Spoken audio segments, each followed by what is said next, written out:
TGIF, everyone. Welcome into the First Call podcast. He's Jeff Siegel. I'm Jeremy Plonk, representing First Bet and Express Bet. And what a weekend we've got as the First Racing Tour makes two stops, one at Gulfstream on Saturday for Fountain of Youth Day, and now the rescheduled Big Cap Day on Sunday at Santa Anita. Jeff, are we going to keep the wet weather away? I know Saturday's a washout, but let's look ahead to Sunday. Well, I hope it doesn't rain hard enough so that we don't lose grass on Sunday. The card's going to stay intact for Sunday, and this main track really dries out great. So I'm not worried too much about the dirt races, but I want to be able to save some of the grass races on Sunday here at Santa Anita.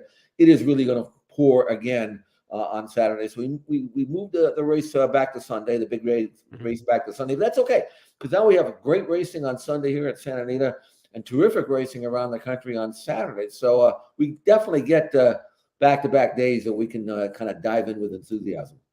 The big cap, the big one on Sunday, but the 3-year-olds are in the spotlight this time of year. We know that. Fountain of Youth Day at Gulfstream. We've got the Gotham at Aqueduct, the John Battaglia Memorial run at Turfway, and then on Sunday, the San Felipe will be run at Santa Anita. So 4 different Kentucky Derby points, preps, and horses that are aiming towards the Derby, the Preakness, and the Belmont Stakes are going to be in action this weekend, and you can bet them this weekend in the Preakness Future Wager, the first ever early season Preakness Future Wager. Last year, the Preakness Future Wager debuted the week before the Kentucky Derby, handled more than $300,000. Good handle yesterday, more than $35,000 on the first day of wagering. So that was interesting to me, as I think we're going to hit easily a 6-figure pool over the next 2 days, as Saturday night at 8 p.m. is the closing time for the first pool of the Preakness Future Wager 2024.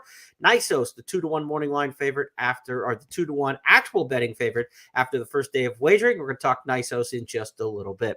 For the benefit of those of you watching on YouTube and across our channels on X, be sure to hit the like button, hammer that thumbs up if you will, to help us build the audience. Repost this on X for us as well. And also for those of you listening on our traditional audio channels, let's go through the schedule of races we'll talk about on this week's edition of the First Call podcast. We'll go to Aqueduct to start things off for the Gotham, 1 mile for the 3-year-olds in that one.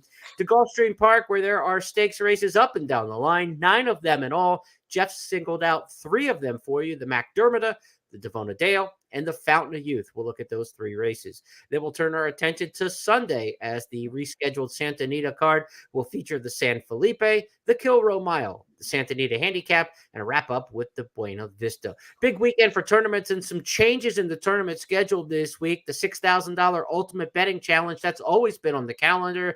That was a Gulfstream and Santa Anita contest in the past. With no racing at Santa Anita on Saturday, the Ultimate Betting Challenge stays. It's just the Gulfstream contest. But because we know there's a lot of players who love to play Santa Anita in the tournament scene, we've added a tournament at expressbet.com and on track on Sunday for the Big Cap Challenge, $1,500 on Santa Anita Handicap Day to play in that one. So high roller tournament players get a couple shots this weekend. The Ultimate Betting Challenge, you can qualify for that today in just a $600 tournament.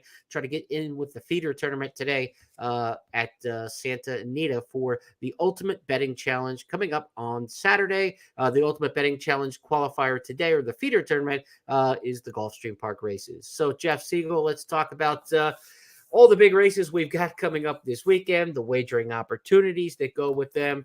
Preakness Future Wager, you and I did that a bit on our Tuesday podcast as we looked ahead to the Preakness Future Wager on the It's Official podcast. And, you know, Nisos is going to be a favorite in that particular pool. He's not eligible to run the Kentucky Derby. So I think the excitement to bet on Nisos is going to be high. He's going to be a big favorite this weekend as well. So he's going to be fresh on people's minds. But you're not going to see him run now until after the Preakness Future Wager closes. So there's nothing stopping him from being the Preakness favorite.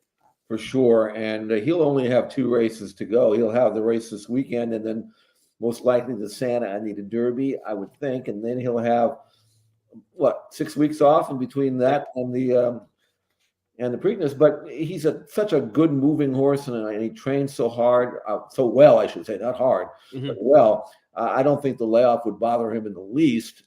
So chances are reasonably good that he'll make the race. And if he does that, I would imagine that he will be favored. Although, I don't know how much less he would be at 2-to-1, depending on what happens between now then and with the Derby horses. So Sure. I don't know if there's any great value in doing that, but I understand why he's the favorite. He should be. Yeah, you better get at least double the price you anticipate if you're going to start playing at least this far out. And a horse who has 2 starts yet to go, I think you need even more than that. I like the horses with 1 start left to go, try to get double your price. But with 2 starts to go, you better start inflating that and pumping a little bit of air into what you perceive to be value, because a lot can go wrong when a horse has to make 2 more races before the destination gamble. Let's talk Triple Crown Trail for the Gotham Stakes. This is the feature race on Saturday at Aqueduct. Wet conditions expected in New York. Chances of an off track are very high for the Gotham Stakes, so maybe handicap for the wet going. The Gotham Stakes, a 1-turn mile, grade 3 event here. Now, the Gotham is not a race that's had a lot of success in producing the Kentucky Derby winner. You know, it's been Secretariat in 1973 since we've seen a Gotham winner come back and win the Kentucky Derby. But some horses out of this race have done all right in recent years in other legs of the Triple Crown Series. We'll see. I mean, we've had the 2-turn race in the Withers at Aqueduct already. So did those horses want to cut back and go to the mile? We're going to see one of those do so in El Grande O. But for the most part, the Withers horses are going to await the Wood Memorial now and stay at that mile and an 8th trip. So new faces coming into the scene for the Gotham is really the story, Jeff. It is, and we've got 2 horses here that look alike. Just a Touch, who won his debut back in January over a sloppy track. I think that's significant if it is going to have a wet track on Saturday.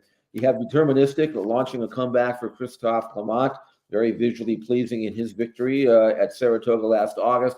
Coming back in the Gotham, that's a sign of confidence as far as I'm concerned, with a work tab at Payson Park that should have him fit and ready. Don't know how good he is, but he's by Liam's map, should love an off track if it shows up. One horse we did lose, unfortunately, though, was Slider. He was sent back by John Salader running this race after finishing 3rd in the San Vicente. He will be scratched, came up with a foot problem this morning. So losing him, which is too bad, because I wanted to see how he fit with these horses and get a little bit of a comparison going. Then you got El Grande O, who's a very, very nice horse, a New York bred. Numbers are a little bit shy than where I think he needs to be, but he's still a decent sort of horse. This is actually a very, very good race. But from what I could see, and again, you know how prejudiced I am for the Curlins. Well, I'm getting to be that way with the Justifies, which is to say that I just pick them blindly, you know. And this Colt by Justify, he won his debut for Brad Cox over a wet track, and visually he was very, very pleasing. And he earned a big number in the process. So because he has a recency edge on Deterministic, I think I went with him on top, and I expect him to run really, really well at a distance that should be perfect for his pace stalking style. Let's go back to Just a Touch in that one and only start to date. As Jeff said, splashing home on top. John G. Dooley on the mic. And Gun Party looks to engage with the rail. Just a Touch and Silver Halo in the final quarter of a mile. Half mile, 46.10 seconds for Florent Giroux, this newcomer. It's Just a Touch who's pulled clear from Silver Halo. Gun Party's now second with Capital Connection. Evan on Earth is 1 pace now. They're close to home. It's Just a Touch. Just a Touch at 1-2. Just a Touch. A first out victory by 4. Gun. He's one of 4 Brad Cox trainees in the field. He's got the 1-3 finishers out of the Jimmy Winkfield, the 6-furlong sprint, stretching out to the mile. Then he has one of the horses that are cutting back out of the Withers, that being a horse I've been very high on named Lightline. This is a horse by City of Light, the Breeders' Cup Dirt Mile and Pegasus World Cup winner. Love that brilliance on top. And then the stamina on the bottom. His damn upper line was 1.5 mile turf stakes horse, won big stakes at Keeneland going long on the grass. I love that kind of profile. I thought this was a Wood Memorial horse. I'm not sure why we're cutting back from the 1 1/8 miles to the mile. I don't like Lightline in this particular spot. I thought he was a horse for the Wood. I don't like going 2 turns, 1 turn, 2 turns if you're trying to develop a Triple Crown horse here. So I'm not quite sure. I like the plan with Lightline in this spot, and I certainly don't like him cutting back to a sharper race like a mile. So I'm against him in this particular spot, but if he runs well and goes on to the Wood Memorial, I'd like him more next time. I don't get it. I think what you said is true. You just run 1 1/8 miles. Now you're backing up. It's not like Brad doesn't have anything else on the race. Yeah. I always wonder, you know, this is the 5th start this horse has run. And all 5 races, he's had a different jock. So I don't know whether he just threw him in there just as protection, whether he's actually going to run.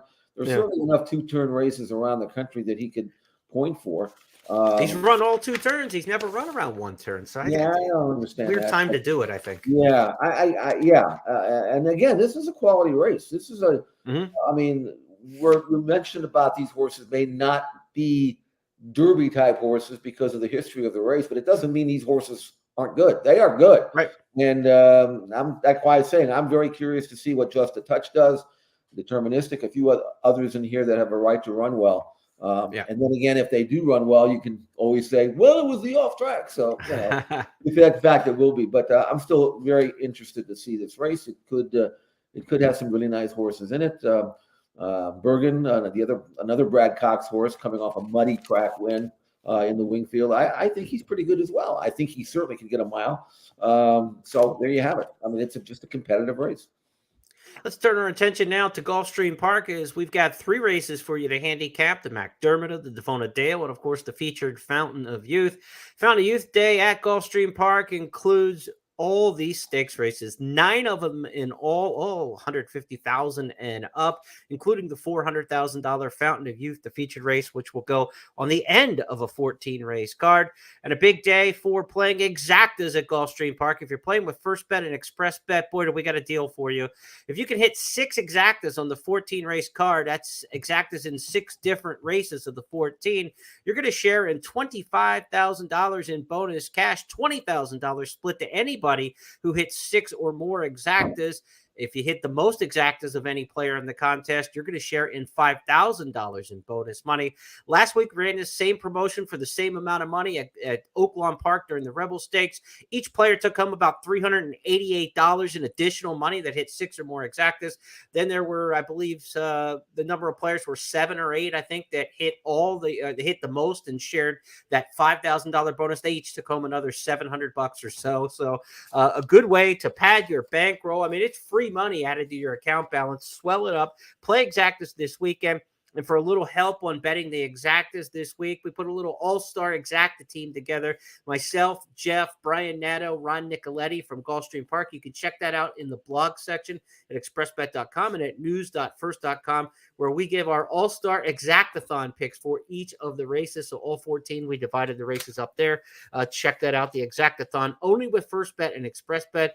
And Jeff, I like the sound of free money, so let's get some exacta money going for the McDermott Stakes. It's race number 7 on the card, the first of 3 that you chose to handicap here for the podcast. Where are we looking in this one?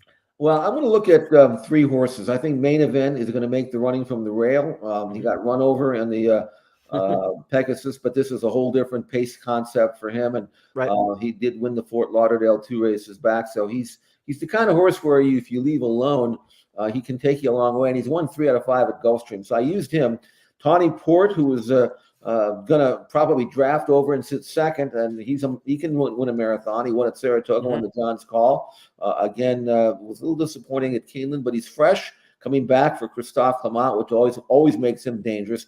He's 6-1. Main Event is 8-1. So a couple of good prices there to use in your exactas. And then my top selection is Headline News, who is a Curlin Gelding who has never been a mile and 3/8, I should say. He's never even been in the stakes. But if you look at his form, he's 5 years of age. He's a late developer, as many of the Curlins are. But every race he runs better. I mean, his Bayer numbers have gone from 66 to 79 to 81 to 94 in his last start. He closed against Slow Fractions last time, going a mile, a good allowance race. They went the first half in 47-3. The second half was 45-4. He rallied from well out of it, was finishing fastest of all, galloped out in front. He's really coming around, and Jimmy Toner's got him in this mile and 3/8 race, switching to Jose Ortiz. Really working out. I haven't seen the works, but they look really good on the form. I think Headline News is ready to step forward again. Tell me he's 12-1 on the morning line, and I'm going to get to 12-1. I don't know about that, but I really think Headline News is going to be in the frame somewhere and maybe even win it all. I think this is an excellent gambling race with those 3. Then I can come back and just maybe put them in the win pool as well. So Headline News, Main Event, Tawny Point. I think that those are Tawny Port, I should say. I think those 3 comprise a really, really good, attractive exacta or trifecta box if you want to play that too. Yeah, I think you're going to get a fair price on him. I mean, we're looking at a field size that's moderate in here with 10. You're going to get bet on Tawny Port for sure. The main event's going to take some action dropping out of the Pegasus. The horses coming out of the McKnight. We don't have the McKnight winner back, but we got some horses that were on the board in that race, like starting over. So, yeah, you might get the price stepping up first time in class. One thing about veteran trainer Jimmy Toner, he's always really good with the turf horses, and he's also very patient. He doesn't bring them along to the big races until it's time. So when he says it's go time, I think it's worth following and listening to there. Let's go to race number 9 next up at Gulfstream Park. It's the Devona Dale Stakes. The 9th race on the card is a 1-mile event for $200,000. The Devona Dale, a prep towards the Kentucky Oaks. And we'll see if we've got an Oaks filly in here, because we've got the reigning champion 2-year-old from last year, the winner of the Breeders' Cup Juvenile Fillies. Just FYI.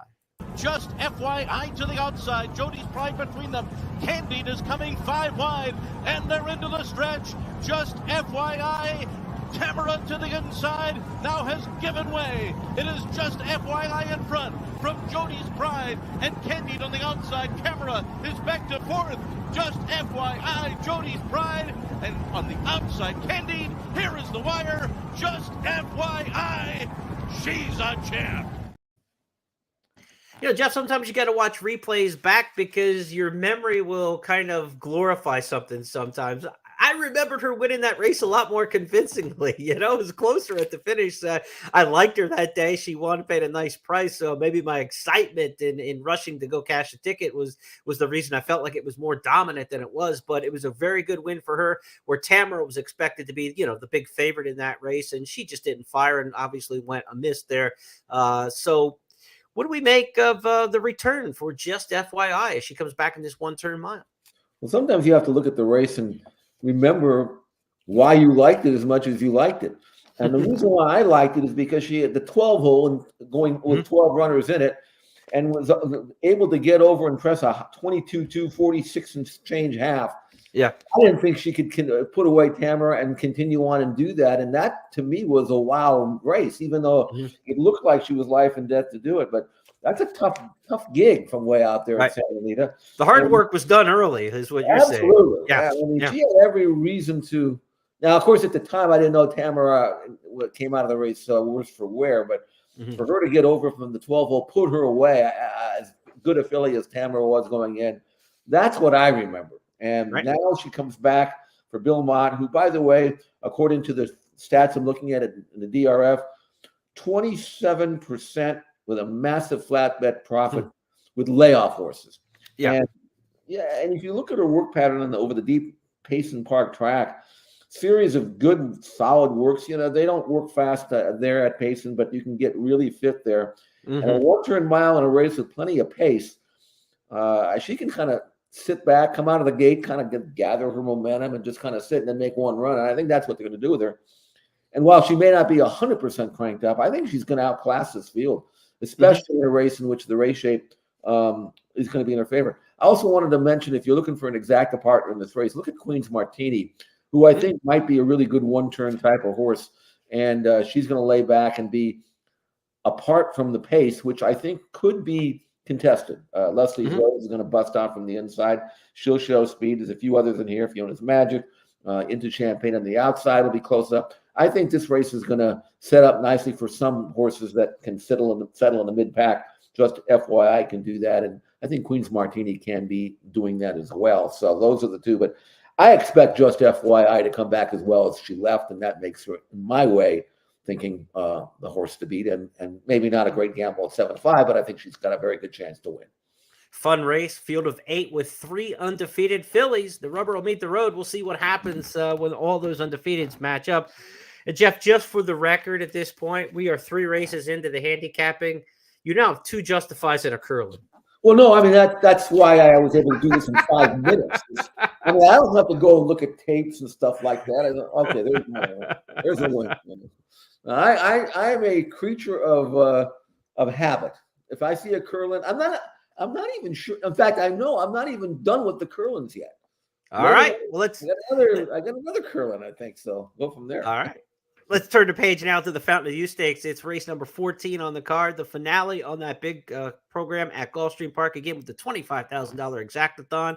Who might our exacta be in this field of 8 now? 9 entered, but number 6, Merritt, has scratched. Merritt is going to run today in a race 7 allowance race, in a very good one against Conquest Warrior for Shug McGahee that has Florida Derby implications. Race 7 today on Friday as we record our podcast. Race 7 Friday at Gulfstream. One you definitely want to keep an eye on towards the Florida Derby. Merritt, the 6, is scratched from the Fountain of Youth and will run today in that race. So field of 8 expected to go postward in here. You've got Speak Easy coming off the impressive maiden win over Victory Avenue. They draw advantageously, Jeff, in post 1 and 3. Remember, the mile and the 16th races here at Gulfstream Park start desperately near the first turn, so that inside speed is always bolstered in this particular spot, and then it will finish at the 16th pole finish line, so you don't even have to bring all your stamina to the race in this particular case. So early inside speed with the 1 and the 3, and the 5 door knocks got some speed as well. You got to figure those 3 come out of there running. Yeah, it's an interesting race because you've got Speakeasy, whose hand was drawn actually with the rail draw. He has to go, and when he ran against Victory Avenue was actually quicker than the 2, and I don't think Johnny V's going to be waiting around for anybody. So I think Speakeasy and Victory Avenue, who hooked up in that hot maiden race that they both ran in January 27th, they could hook up again. Right. I mentioned Victory Avenue was actually a little quicker. So those 2 could set up things nicely for Dornoch, who could just draft in behind them. Even though Dornoch's got speed and his 2 races that he just won were wire to wire, I don't think there's any issue at all of him sitting 3rd. And the way he's been training, I wanted to see, how he's been looking in the morning to get a kind of a feel as to whether or not he really is cranked up. He is. I mean, he's on the inside here of a filly, and boy, I tell you what, Jeremy. I mean, he looks like he is sitting on go. I mean, he's just breezing here. He's going to go 47 and 4, just cruise control, but he looks like he could have gone in 45 and change if he was turned loose. And Jock just sitting on him here, and just I don't think they wanted anything blazingly faster a week out, but you can see how he's doing it here, just really, really impressively. And what you want to see with him is a straight line, true, no antics. He was really green last year as a 2-year-old, even in Victory, right? He lost focus in races. He was ducking in, he was ducking out. This is what you want to see. He took his cues right the way that he should. He drew off. No antics, nothing crazy. It's a lot easier in the morning when things are serene and it's calm there at Palm Meadows, obviously. There will be some hubbub involved in the stretch run this week, this Saturday at Gulfstream Park in the Fountain of Youth, with the crowd and the excitement and competition on his side. So we want to see that development and move forward for Dornoch, because this is the full brother to Mage, last year's Kentucky Derby winner. And interesting, Mage came out of the same race basically that we were talking about with the inside couple horses, Speakeasy and Victory Avenue, which was a 7 furlong maiden special on the undercard for the Pegasus World Cup. He came out of that race and then came on Fountain of Youth Day and ran right in the big race, and Mage made a menacing move to the top of the stretch and just kind of flattened out a little bit. Now, Dornoch, you want to make the comparison with him to Mage because he's his full brother, but he has much more foundation under him than what we saw with Mage at this point. Maybe Mage was a little more brilliant. Maybe Dornoch's more brilliant. You can debate that if you want, but you can't dispute the fact that the foundation for Dornoch far exceeds what Mage brought into this race last year. If you want to make the Mage comparison, you're probably closer with a horse like Victory Avenue or Speakeasy coming out of that 1-7 furlong race. In fact, Victory Avenue, Gustavo Delgado, some of the same owners. This is Team Mage. They thought they were going to take the same path, was win that race back on Pegasus World Cup Day and move on to the Fountain of Youth. Even though he finished second in that race, they're still going forward with their plan with a maiden. Let's give the fans a chance to see that allowance race we've talked so much about. This is Speakeasy and Victory Avenue in the second race on the card back on the 27th of January. Again, this is the race that produced Mage last year, who ended up winning the Kentucky Derby. Victory Avenue under siege. Here's Speakeasy to have a crack at him from second. Up on the outside, Big City is now third. Batten Down's flattened out a touch. He's back fourth. These top 2 sprint away. On the outside, Speakeasy. Toward the inside, it's Victory Avenue. There's an 1/8 of a mile left, and Speakeasy doing slightly the better work. Victory Avenue tries to go with him. Back to third, Big City, then Batten Down. Final 1/16 of a mile, Speakeasy. And Irene Ortiz Jr., your second race winners. Speakeasy by 2.5. Second, Victory Avenue, third. Big City, then Corporate Power. So they come back with advantageous draws in post 1 and 3. A horse towards the outside who's going to drop back and make a run is Locked, Jeff. We've gone this far and really haven't talked about the beaten favorite in the Breeders' Cup Juvenile. Hard to believe with all the good horses we had in the Breeders' Cup Juvenile last year, this was the favorite, but he was coming off a win at 3 to 5 odds in the Breeders' Futurity at Keeneland and back-to-back scores off of his second start win at Saratoga. Locke hasn't done anything wrong. He's a gun runner. This is his first start back as a 3-year-old. But I get the sense you're not very high on him, and neither am I. I've kind of had him in my countdown to the Crown top 20. I've had him down in that like 12 to 15 to 16 rank, even coming into this year. He's going to have to prove it to me. I'm just not enthusiastic about him, and he really hasn't done anything on the resume to make me just say why, but I don't feel the vibe for him. Tell me I'm wrong. No, you're not wrong. At least I don't think you're wrong. I'm kind of like on the same wavelength with you on Locke. Now, I will give him an excuse in the Breeders' Cup Juvenile because he was racing over a track that was you can't come from that far back and win. I mean, that's the nature of Santa Anita's racetrack. You don't have to be in front at Santa Anita, but you better not be more than 3 or 4 lengths back at any stage because then you're being given too much to do. He was third. I actually bet on him that day because I thought his win in the Breeders' Futurity was in the parking lot that day, and he still won. I thought that was good. Numbers-wise, he's respectable. I just haven't been all that enamored with his work pattern or his workouts visually on the comeback trail. He doesn't. I mean, he worked not the other day, but I saw him work last month, and he was just flat. So I'm going to see one from him first. I don't think he's. I don't know. Let him prove it to me. That's how I'm going to. He's 5-2. I'd rather take 2-1 on Dornoch than 5-2 on Locke, according to the morning line. And by the way, just for the record, Dornoch is not by Curlin, but he's by a son of Curlin. So I'm going to kind of count that in my ledger there. But I think Dornoch, one other thing I want to mention at Dornoch is that you talked about how green he was and he kind of lugs in and hits the rail and all that stuff. But in this race, he's going to be following horses, and I don't think he's going to do that. I think he'll be focused on the horses in front of him. Now, if he goes by them too quickly, then he might say antics. But I like the fact that he's going to map out a trip here that's going to be following horses, and I think that's what he wants to do. So let's go with Dornoch here at 2-1. Right. Hopefully, I can get that price, and I'm fairly confident that he's going to run really well. Yeah, I've got him on top as well. Looking for an exacta play for our exactathon. I'm looking at the 1 and the 3, the 2 speeds inside, one of them holding on for second. And I think Locke is going to make a run in the race. He'll probably be 3rd or 4th in a race that just doesn't favor closers. You talked about Santa Anita on Breeders' Cup Day, not favoring his running style. Mile 16th races at Gulfstream don't either. Forte was able to get up and win this race last year. Do you think he's as good as Forte on the comeback and stacking up against the competition? I think there are better horses in here than what Forte had to face in his comeback race last year when he was all out to win. So I think Locke's got a tough challenge. If he is up to this challenge, he is a serious 3-year-old because he will run in a race and win a race that he's not supposed to based on the race shape and the setup with the way that track configuration is. So he's a major player Locked if he wins on Saturday. I'm against him at this stage in the game. All right, let's turn our attention next. We are going to take things to Santa Anita for the card on Sunday. We've got racing on Sunday at Santa Anita this week. Here are the stakes races that we're going to look at on our podcast. We'll look at the San Felipe, the Kilrow Mile, the Santa Anita Handicap, and the Buena Vista.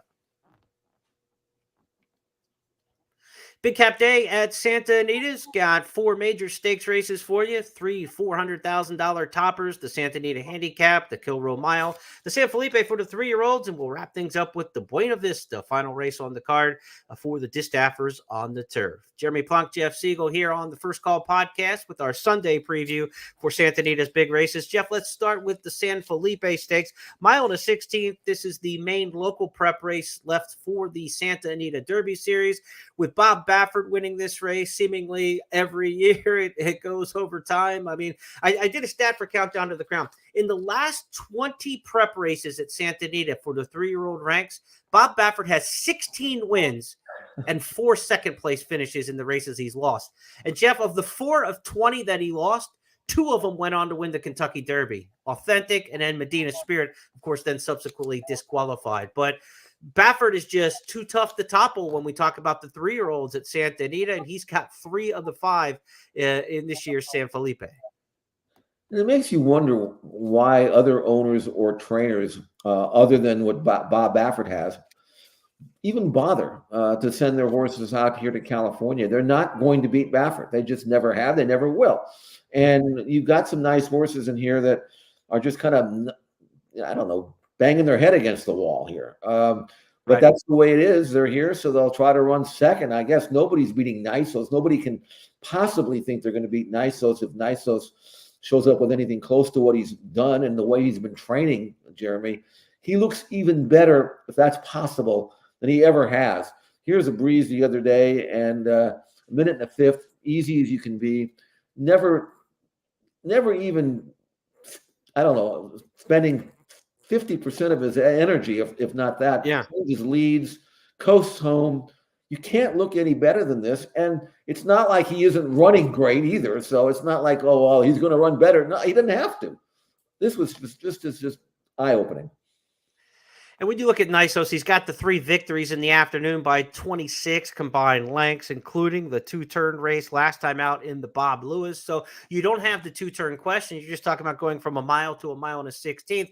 And the horses he ran against in the Bob Lewis, who were all at least 7.5 lengths behind him, you get a couple returnees. Wind Me Up, his stablemate, who was second in that race. You've got McVeigh back, a horse who was probably too close to the pace that day and floundered home a 4th beaten 12.5 lengths. And Scatify, who set the pace that day and gave way at a mile. He's got all turf sprinter on the damn side of his pedigree for Scatify. So the farther he goes, the more I think the gap gets between he and Nisos, And so an extra 16th of a mile is not going to help Scatify in this particular spot. This is a race which really comes down to Nisos in a rematch with the same 3 horses from the Lewis. The fresh face would be Imagination, his stablemate. Let's talk about him for a second, because he actually ran much better last time than expected. He was coming off a solid win going a mile 2 starts back, but he ran against May Moon last time, a horse who a lot of folks are high on, and really one of the horses you want to watch for that Preakness future wager, not only Nisos, but May Moon. Imagination gave him a tussle in a slow-paced race, and he was able to hang in there. This race is going to have a little more tempo to it, so Imagination's going to have to probably adapt his running style. He's either going to have to run harder and farther, or he's going to have to take off the pace a little bit to be successful. But he's a pretty solid 3-year-old. He is, and what happened in that race, though, they went very slow, finished out well. Of course, that was the race that May Moon, kind of blew the clubhouse turn, was ranked. Mm-hmm. Imagination kind of got him, and then May Moon figured out he was in a race at the 8th pole, and we rallied to beat him. But I think Imagination's a good colt. Again, I'm not really sure why he's in this race, other than to make sure that maybe it fills for Nisos. Yeah. And whether or not Imagination actually runs or not, I don't know. We'll see, because this is a colt that could go somewhere and win a decent race. I mean, he really could. Yeah. And what's the point of finishing second to Nisos? I don't.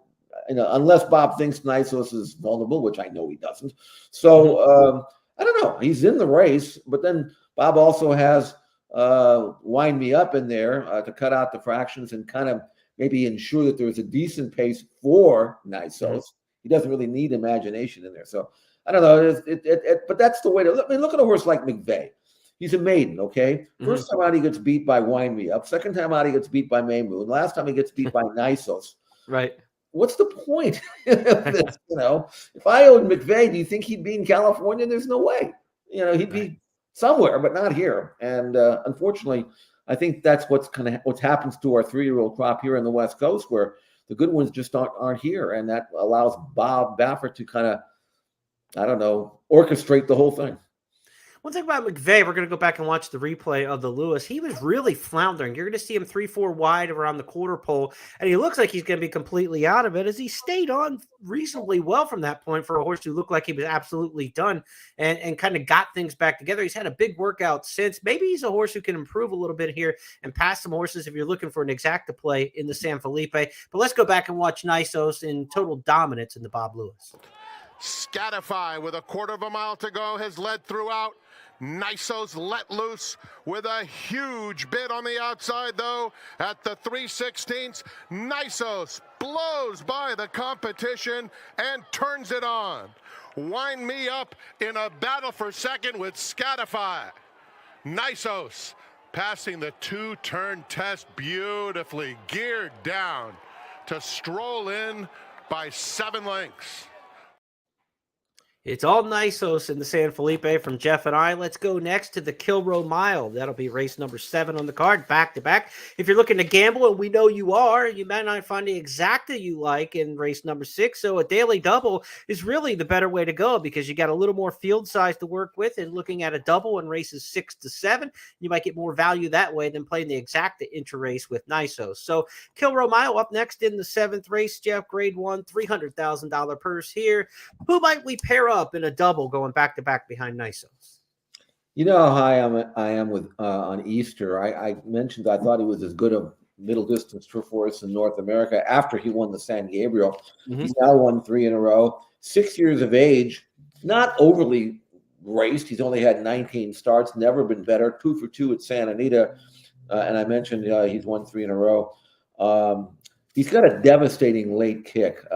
He's a closer, but man, can he turn it on? And that late kick he has can be every bit as effective at a mile as it is in a mile and an eighth. In his last race at a mile and an eighth, he had no fractions to run out in that race, but still got up and won for Phil D'Amato. And I thought maybe they might try him in the Pegasus, but Phil said, no, I'm going to leave him in California. Breeders' Cup is going to be our ultimate goal. It's in California. Right. No need to ship around. He's a gelding. We can do whatever we want with him. So I like Easter to win. He's 9-5. I don't know whether he'll be that high. I would like to see him being that high, and if he is. I do think Dujour has got a chance to run really well here for Baffert, even though we haven't seen him since the Breeders' Cup Mile. Just in too tough that day. But I've never seen Dujour work any better than he's been working. He looks like he's absolutely thriving off the layoff, and I don't know whether he's good enough to beat Easter, but Dujour is going to run as well as he's ever run. And I think those are the two that are going to absolutely dominate this race. Goliad will ensure a pace, right? When you have Easter, you want some pace in there. Goliad is just a runoff front runner. He did last in the Thunder Road after opening up a 12-length lead and won that race by 3. We'll see if Kimura can throttle that one down with Richard Mandela, the trainer. And Goliad's going to go flying out of there. You got to think maybe first piece also for Mark Gladden there, coming off sprint races, coming down the hill will have some speed. So the outside of this race could have a lot of speed crossing over in front of others with Goliad and first piece in the Kilroe Mile. But the late run from Easter is the one you're thinking will cash just like it did last time in the San Gabriel. Top of the stretch, 2 lengths back, War at Sea, Easter on the outside of them, missed the cut, has been covered up, and is having a sweet trip, and he's now coming after Tio Magico as Easter lengthens stride with huge momentum in the middle of the race course, and Easter and Antonio Fresu. 3 straight stakes victories. This time it's the San Gabriel. Missed the cut was a very good second. Tio Magico third, and War at Sea finished 4th. We turn our attention next to race number 8 as successive stakes races on the card at Santa Anita rock and roll through the 8th on the card. That is the grade 1, $400,000 big cap. The Santa Anita Handicap run since the first spring that they opened at Santa Anita. The meet opened at the end of 34. The 1935 season saw the Santa Anita Handicap run in the spring, and it's been run every year since. Jeff, this is the field of a Spectacular Bid or an Ali Sheba, but this is a really competitive field when you look at John White's morning line. Basically, everybody between 2.5 and 8 to 1. Not a lot of separation between them. Shape up the 7-horse field for the big cap. Well, you got several here coming out of the San Pasquale, which was the prep for the race. The race won by New Grange, and he's back. I actually thought that Newgate should have won that race. I didn't think he got a good ride at all. The pace situation was slow on paper. Newgate was coming out of a hot sprint behind Big City Light. About the track at Santa Anita where you could literally give away the race in the first furlong, which is exactly what Joel Rosario did with Newgate when he kind of didn't send him at all. He just kind of took him whole and then lost position, made an extended run against slow fractions to get to Newgrange, who was cruising on the front end, where Newgate should have been, and then wound up second. So I see where Bob goes to Dettori now, and I'm pretty sure you're going to see a more aggressive ride from Frankie on Newgate than he got last time out. So if I were to take a horse out of that last race, the San Pasquale, I would go with Newgate. The question with Newgate, though, for me, is I'm just not sure whether he really is a mile and a quarter horse. I don't know whether that's something that he really wants. But I can tell you a colt that I think really does want it, and I think he is going to move himself into a whole different realm, and that is Highland Falls. There's not Curlin. 4 starts. We don't know what he's capable of doing because he's just kind of beginning his career. Right. Curlin out of that good mare Round Pond, and even though he only won his last race by 3/4 of a length, it was a measured 3/4 of a length at Fairgrounds, just an allowance race, but his numbers are fast. He looks like will be screaming for a mile and a quarter. Brad Cox sends him out here, and I really think Highland Falls is going to leave his previous form behind and run the race of his life. And I thought I could get a decent sort of price here, but John White can't fool him. He leaves it, no, I mean, he's got him at 3-1, and I 5-6 to 1, but no, 3-1. And you know something? I'll take it if I can get it, because that's how good I think Highland Falls is going to run in this race. And I don't even think he has to improve that much. Toss in the mile and a quarter, which I'm absolutely convinced he'll like. And he's another horse that really has a little bit more tactical speed than maybe it looks like in the form. I watched him in his last race, and he could have been on the lead if Florent Drew wanted him to. Didn't think it was necessary. Right. But he'll be right in the fray. He won't have a lot of ground to make up, and I think he's just going to outstay these horses. So for me, Highland Falls, son of Curlin, to win the big cap. You get Highland Falls, like you mentioned, Curlin, the winner of the Breeders' Cup Classic, Round Pond, the winner of the Breeders' Cup Distaff. You don't get purple on purple like that with those Breeders' Cup champions that often. What a pedigree. First time stepping up into a stakes race for Godolphin and Brad Cox. So the Godolphin Blue will be well represented in the big cap, going the mile and a quarter with a good inside draw here, but a small field, so I don't think Post is going to make that big of a deal. It's about tactics and how the race shakes out and who goes. Last time out, it was Newgrange getting the victory, his second straight at the meet. He won the San Antonio, he won the San Pasquale, and he's back against a lot of the same horses in this particular spot. Let's go back to the San Pasquale and check out Newgrange in victory. They passed the quarter pole and turn for home. Newgate comes after him now.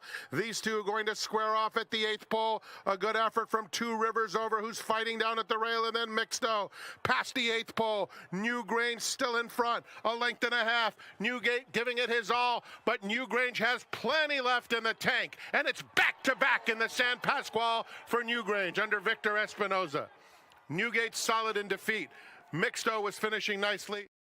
Yeah, not only 2 years in a row winning the San Pasquale, but then winning the 2 big stakes leading up to the Santa Anita Handicap. So a chance for Horse of the Meet honors for sure for Newgrange if he can sweep those 3 major handicap races. I thought the 3rd place finisher in there, Mixto, is an interesting horse who might be a little bit of a price here because he was like done, came again and galloped out really well in there. Now we're going to a mile and a quarter. So as these other horses try to extend and find more, I think maybe Mixto is one to keep an eye on at a price. I don't know if he can win the race, but let's take Jeff's top pick. We'll take Highland Falls over Mixto and see if we can't upset the apple cart a little bit there in the Santa Anita Handicap. To the 10th and final race on the card Saturday at Santa Anita we go. It's the Buena Vista. This will be the final leg of the late pick 4 where we've got a $10,000 hit and split for you. So check out the late pick 4 on Saturday at Santa Anita, where there's a $10,000 late pick 4 hit and split. When you bet with First Bet and Express Bet, hit the late pick 4, get your pari-mutuel winnings, and then you're going to share $10,000 with just other players on the platform who also hit the late pick 4. So you definitely want to dial that up. And Jeff, in the Buena Vista, we've got one in here that you've been on this filly for a little while now. Ruby Nell. She comes out of a race in the Pegasus Filly and Mare Turf. But prior to that, in the Lady Shamrock Stakes, she was rock solid. Let's let the fans check her out, Ruby Nell, and then you can tell us why you think she's going to win again. Ruby Nell and Edwin Maldonado, they've been in charge throughout. 2-length lead coming to the quarter pole with Princess Patina in second. Anna Caro is down at the rail. Cleekish losing ground. Justique on the move now. She swings into action as they come to the furlong pole, and Ruby Nell with a 5-length lead. Justique finishing strongly into second, but Ruby Nell is not slowing down, and it's Ruby Nell, another tour de force. She is quite a filly. Ruby Nell outclasses them in the Lady of Shamrock. Justique ran well, but was second best. You love those kind that just run them off their feet, and that's what she does when she's at her best. I don't think she'll be in front in this race, though, because Kiss by Fire is coming out of a series of sprints, and she is very, very quick. First time around 2 turns. If Peter Urton allows her to bowl along, she's quicker than Ruby Nell. That's the good news for Kiss by Fire, but the bad news is Ruby Nell doesn't need the lead to win, even though she looks like she's more comfortable when she's allowed to bowl along. But I think with the target to run it, I think Ruby Nell is going to be looking at Kiss by Fire, who I'm not really convinced wants to run this far anyway, and then go on by.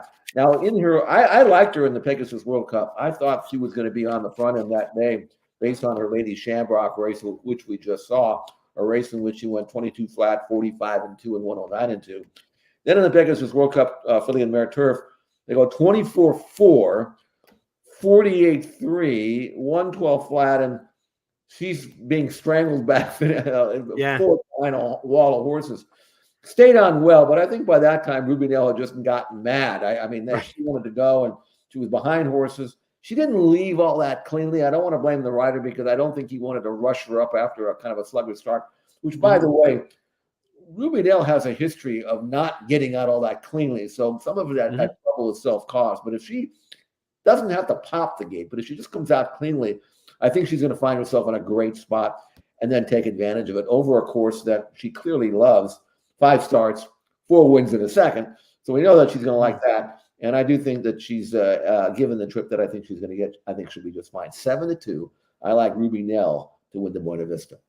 You've got Bella Bell in there. She came back after more than a year off, missed the entire 2023 season, was victorious in the Megahertz Stakes.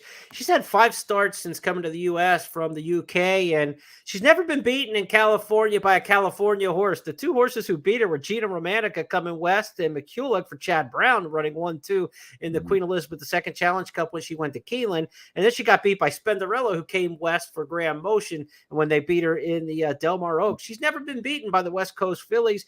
She's good. She's got a versatile running style, and coming back second off the layoff, it'll be interesting to see. Does she bounce off of that race, or does she keep moving forward after missing all of 23? I don't think she'll bounce. I mean, she got an easy trip on the lead there that day, 3/4 and 13. She quickened nicely through the lane and held sway. She's another one like Ruby Nell and Bella Bell that doesn't need to lead the win. So I mean, we'll see. She's good. I mean, she's 4-1. That's a square price for Bella Bell, and a fresh mare, 5 years of age, but only with 10 starts.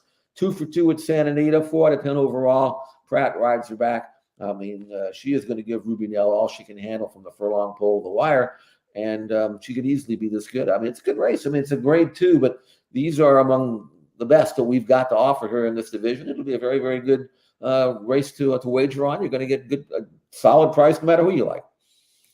That's a wrap on the stakes races for Sunday. Rescheduled from Saturday to Sunday for Santa Anita Derby Day, or Santa Anita Handicap Day. Be sure to check out the Big Cap and all the supporting stakes races that go with it coming up this Sunday from Santa Anita.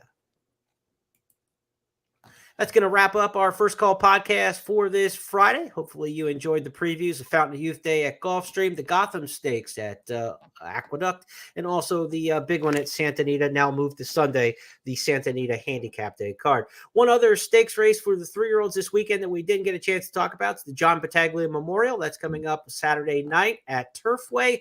John White's got that covered in his blog, so be sure to check out John's latest top 10 Derby list, and also where he's got the picks going this weekend for all 4 major 3-year-old preps, including the Battaglia. Check that out at expressbet.com and at news.first.com. And one more promo I want to hit you with, because anytime you can put more money in your pocket, we like to give you that offer. Today, if you're betting Laurel on Friday, bet $100 on the Laurel card, get $20 back, a 20% rebate up to $100. Bet $100, get $20 back if you bet on the Laurel card today. If you're not familiar with Laurel and you want a little help, we've got one of the old Laurel experts on our staff, Frank Carulli, former morning line maker for the Maryland Jockey Club. He's got the races handicap for this weekend, so be sure to check out Frank's blog for Friday's races at Laurel, where we get that bet $100, get $20 back. Jeff, lot cooking this weekend. Can't wait to see you again on Tuesday when we get to recap it all on It's Official. We're going to have our work cut out for us finding 5 topics. Yeah, I'm glad. Limiting to 5 topics. Well, yeah, I tell you what, this is a unique week for me because I don't have to go to the races on Saturday because there is no racing here on Saturday. Yeah. So I can sit at home and evaluate all the other races during the day around the country on Saturday, and then look forward to a great day of racing on Sunday. Want to see the big cap, want to see the Niso, see how he performs up the standard, hopefully. And so it's going to be a fun weekend of racing for me. And we will have lots to talk about, as you mentioned, on Tuesday on our It's Official podcast.